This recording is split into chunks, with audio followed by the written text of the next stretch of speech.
మేం వెళ్ళి ప్రదక్షిణలు చేస్తూ ఉంటామమ్మా. నువ్వు తొందరగా ప్రసాదం వండి తీసుకున్రా. అమృత ఘడియల్లో నైవేద్యం పెట్టేద్దాం. అలాగే అత్తయ్య. పద ఐశ్వర్య.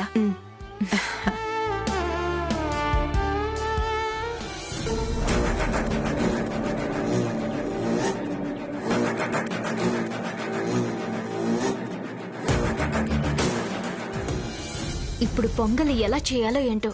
మనకేమో అసలు టీ పెట్టడం కూడా రాదు.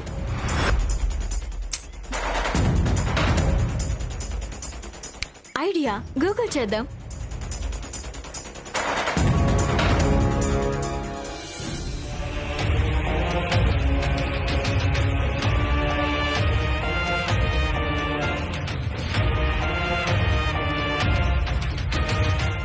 ఓస్ ఇంతేనా?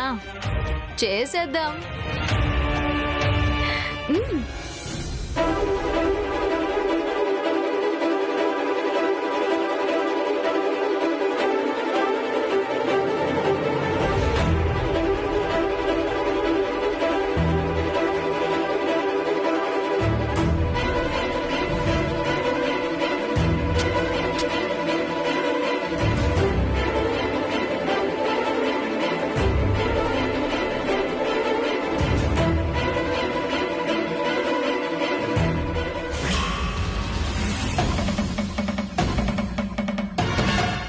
అయ్యో, సిలిండర్ లేదేంటి?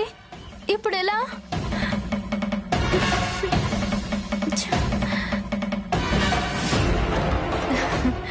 థ్యాంక్ గాడ్, కట్టెల పొయ్యైనా ఉంది. చేసేద్దాం.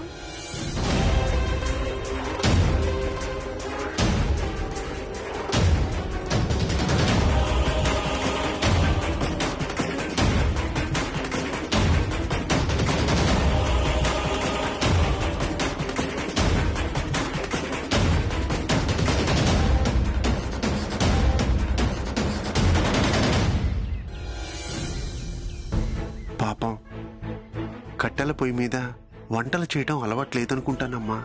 అవునా? అయినా కూడా చూడు ఎంత కష్టపడుతుందో. అది కష్టం కాదమ్మా, భక్తి. అవునా? ఆ అమ్మాయికి భక్తి ఎక్కువ అనుకుంటా.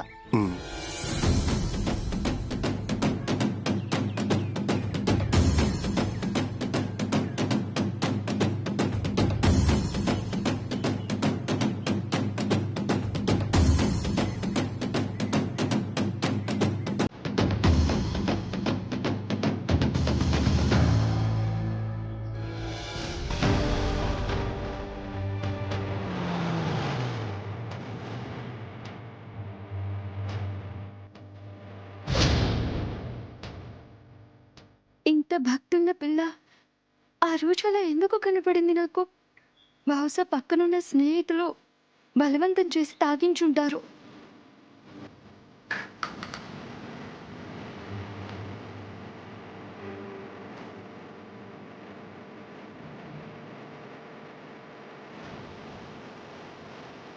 శ్యామ, ఆ అమ్మాయి వెళ్ళిపోయింది కదమ్మా. ఎవరికంట పడకుండా మనం బయటికి వెళ్ళిపోదాం. ఒక్క నిమిషం నాన్న. పాపం నాన్న, ఆ అమ్మాయికి పొయ్యి వెలిగించడం చేత కావడం లేదు. కొంచెం సాయం చేసి వస్తాను. ఏంటి నాన్న అలా చూస్తున్నారు? ఏమీ లేదమ్మా, నువ్వు కష్టంలో ఉన్నా కూడా నీ కష్టం గురించి ఆలోచించకుండా ఎదుటి వారి కష్టం గురించి ఆలోచిస్తున్నావు కదా, అందుకు.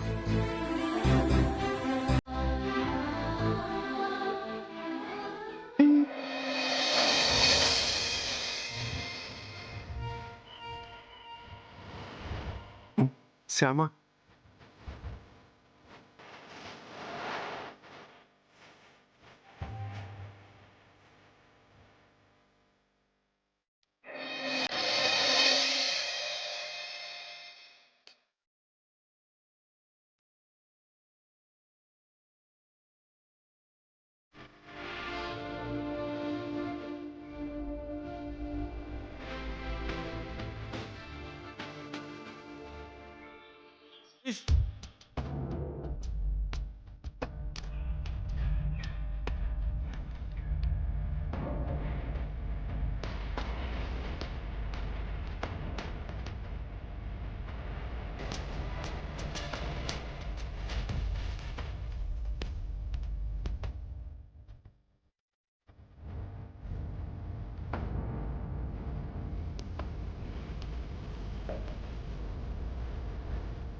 అమ్మో.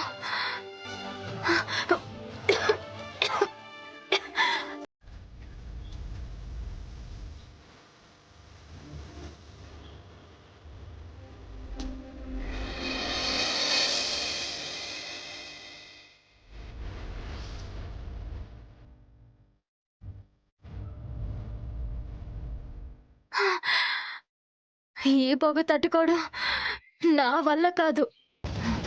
ఈ కట్టెల పొయ్యి మీద నేను పొంగల్ చేయలేను.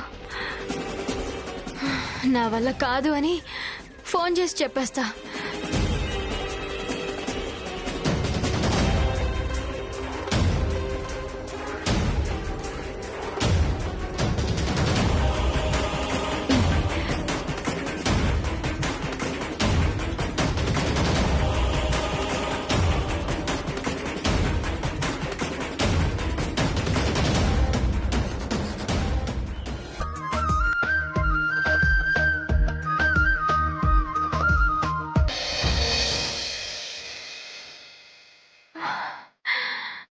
అరే, ఎవరో పొయ్యి వెలిగించి పొంగలి చేసేసినట్టున్నారు.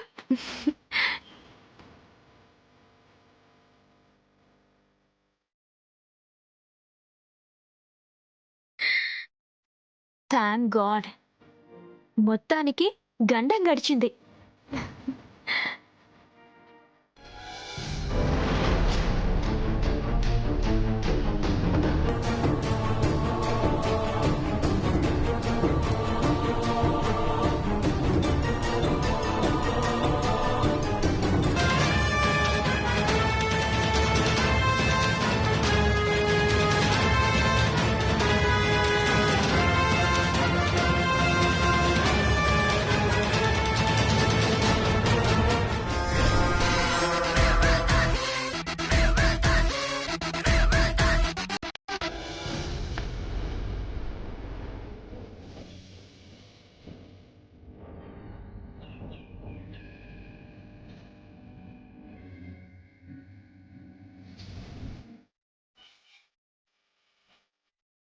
ఏంటి సార్ ఆ డేట్ని రౌండ్ చేశారు? ఈ డేట్ నేను జీవితంలో మర్చిపోలేని డేట్. కొన్నేళ్ల క్రితం నేను ఆనంద గజపతి వర్మ వాళ్ళ ఇంటికెళ్ళి నా చెల్లెల్ని వాళ్ళ ఇంటి కోడల్ని చేసుకోమని అడిగింది ఇదే రోజు. నా చెల్లెలు నల్లగా ఉందని, వాళ్ళ ఇంటికి కోడలయ్యే అర్హత లేదని నన్ను అవమానించింది ఇదే రోజు. అందుకే ఇదే రోజున శ్యామని కోడలిగా వాళ్ళ ఇంటికి పంపించి నా పగ తీర్చుకోవాలనుకుంటున్నాను. అందుకే ఈ డేట్నే శ్యామ అఖిల్ల పెళ్లికి ముహూర్తంగా పెట్టించాను. ఈ డేట్కి ముహూర్తం పెట్టించారా? అంటే ఇంకా టైము 4 రోజులు ఉంది కదా సార్? అవును, 4 రోజులే. మరి ఇంతవరకు ఎంగేజ్మెంట్ కూడా కాలేదు కదా సార్? నో ఎంగేజ్మెంట్, డైరెక్ట్ పెళ్ళే. మరి ఎంగేజ్మెంట్ లేకుండా డైరెక్ట్ గా పెళ్లి అంటే, అది 4 రోజుల్లోనే పెళ్లి అంటే వాళ్ళు ఒప్పుకుంటారా సార్? ఒప్పుకోరు, కానీ నేను ఒప్పిస్తాను. ఎలా సార్?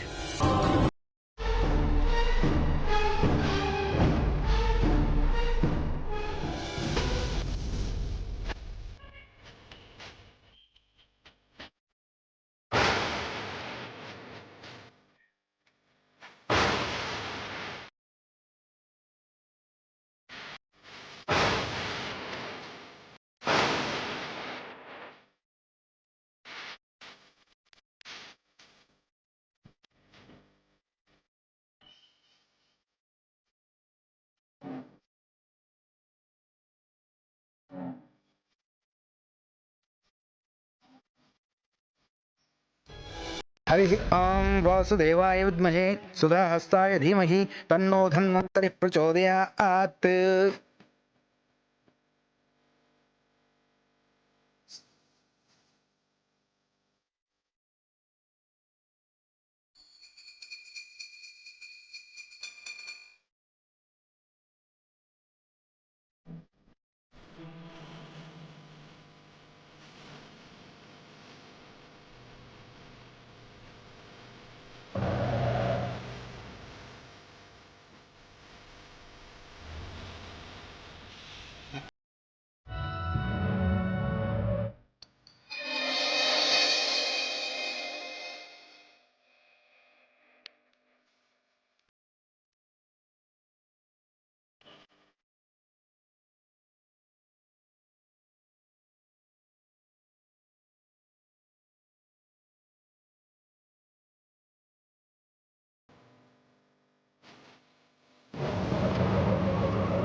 హరి ఓం. అందరూ కూర్చోండి.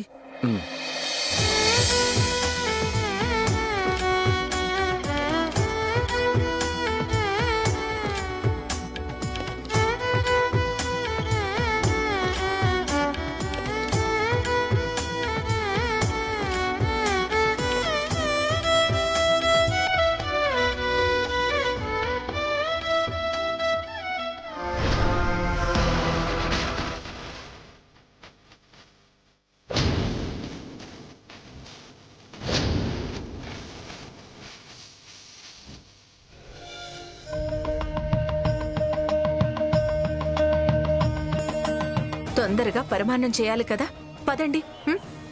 పరమాన్నమా? అవునమ్మా, నీ చేతులతో నువ్వు పొంగలి వండి స్వామివారికి నైవేద్యం పెట్టించి ఆ ప్రసాదం అఖిల్ చేత తినిపించావనుకో, వాడు జీవితాంతం నీ చెయ్యి వదలడు.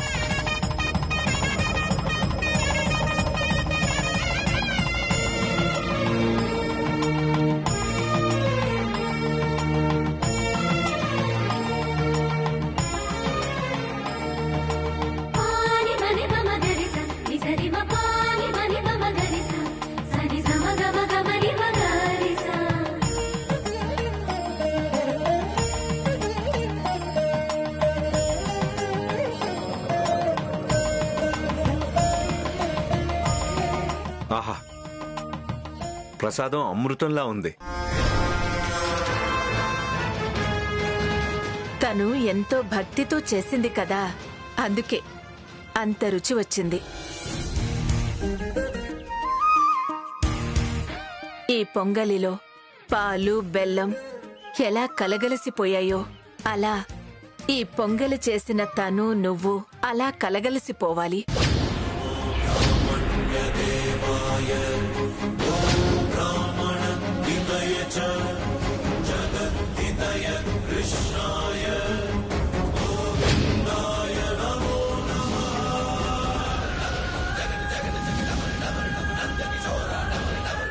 బాబు, ఇది కళ్యాణ గజమాలకు సంబంధించిన ప్రసాదం.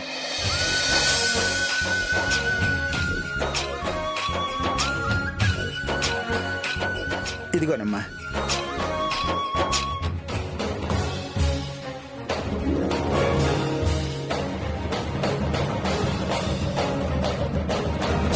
అమ్మా, ఇవి అమ్మవారి శేషవస్త్రాలు. ఈ శేషవస్త్రాలు రేపు పసుపు కొట్టే రోజు పెళ్లి కూతురు కట్టించండి. పెళ్లి కూతురు చేత ఈ చీర కట్టించి పసుపు కొట్టించారు అంటే ఇక ఏ ఆటంకాలు లేకుండా ఆ అమ్మవారి దయ వల్ల పెళ్లి నిర్విఘ్నంగా జరుగుతుంది.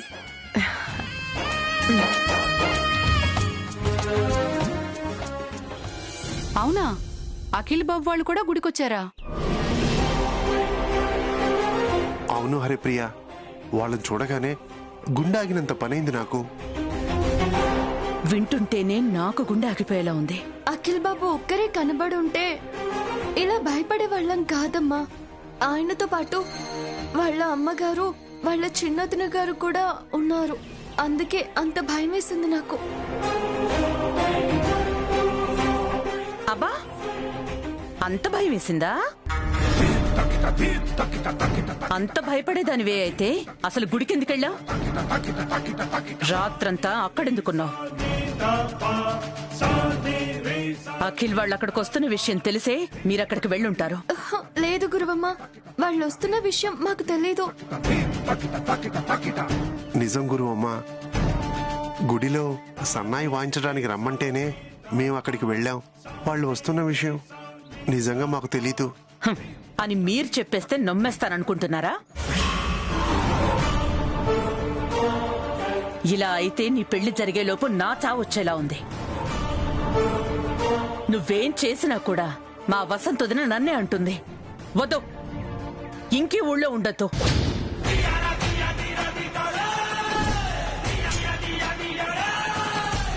సర్దేయండి, సామాన్ సర్దేయండి. వెంటనే బయలుదేరి మన ఊరికి వెళ్ళిపోదాం. సామాన్లు సర్దేయండి. అదేంటి గురువమ్మ అలా అంటావు? శ్యామ పెళ్లి కాకుండా మేము ఎలా వెళ్తాం? పెళ్లి లేదు, గిళ్ళి లేదు. మనం వెంటనే మన ఊరు వెళ్ళిపోతున్నాం అంతే.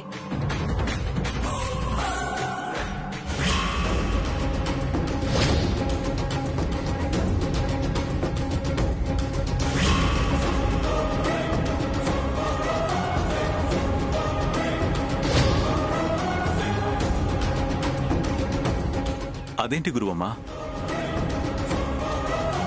మీరు నా చెల్లెలి పెళ్లి దగ్గరుండి జరిపిస్తారనుకుంటే పెళ్లి వద్దు గిళ్ళి వద్దు అని శ్యామ వాళ్ళని ఊరికి తీసుకెళ్లిపోతానంటారేంటి?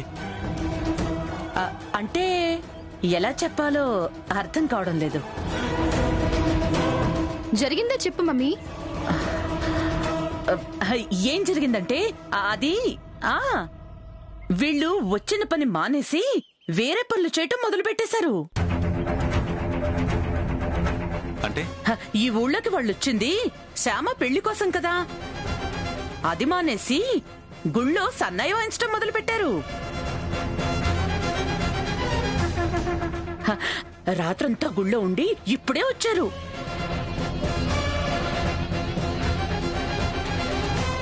ఇలా పెళ్లి కూతురు వాళ్లతో పాటు సన్నాయి కచేరీలకు వెళ్తుంటే ఎలా?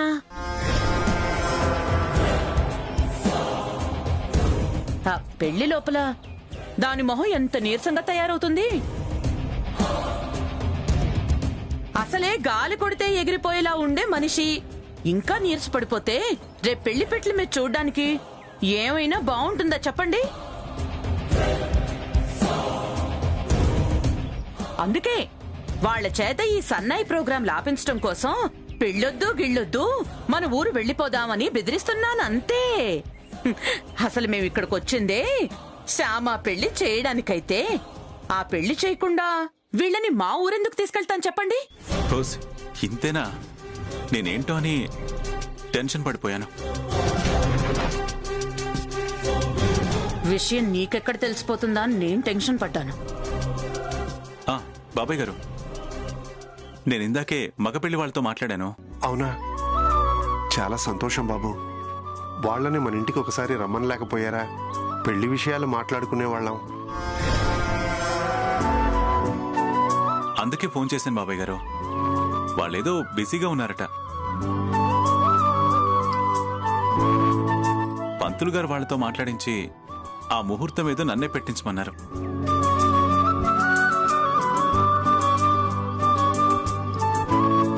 వీలైనంత తొందరలో ముహూర్తం పెట్టిస్తానులేండి. ముహూర్తం పెట్టినంత మాత్రాన పెళ్లి అయిపోతుందా ఏంటి?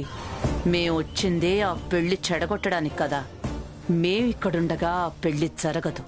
శ్యామ అత్తారింటికి వెళ్లడమూ జరగదు.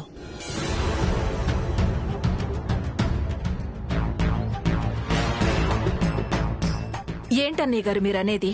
4 రోజుల్లో పెళ్ళా? అవునమ్మా, నెక్స్ట్ వీక్ అనుకోకుండా మేము యుఎస్ వెళ్లాల్సి వస్తుంది. మళ్ళీ మేము తిరిగి రావడానికి దాదాపు 2-3 నెలలు పట్టొచ్చు. ఆ తర్వాత మంచి ముహూర్తాలు లేవట. ఏం చేయాలో అర్థం కాక సలహా కోసం బావగారికి ఫోన్ చేశాను.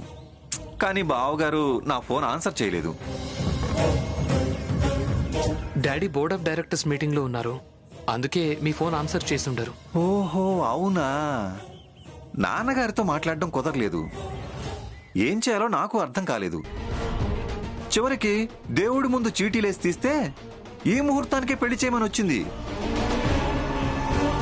4 రోజుల్లో పెళ్ళంటే మీరు ఏమంటారో అని చెప్పి బావగారితో మాట్లాడదామని మళ్ళీ ఫోన్ ట్రై చేశాను. మళ్ళీ బావగారు ఫోన్ ఆన్సర్ చేయలేదు. మీటింగ్లో ఉన్నారు కదా, ఎలా ఆన్సర్ చేస్తారు?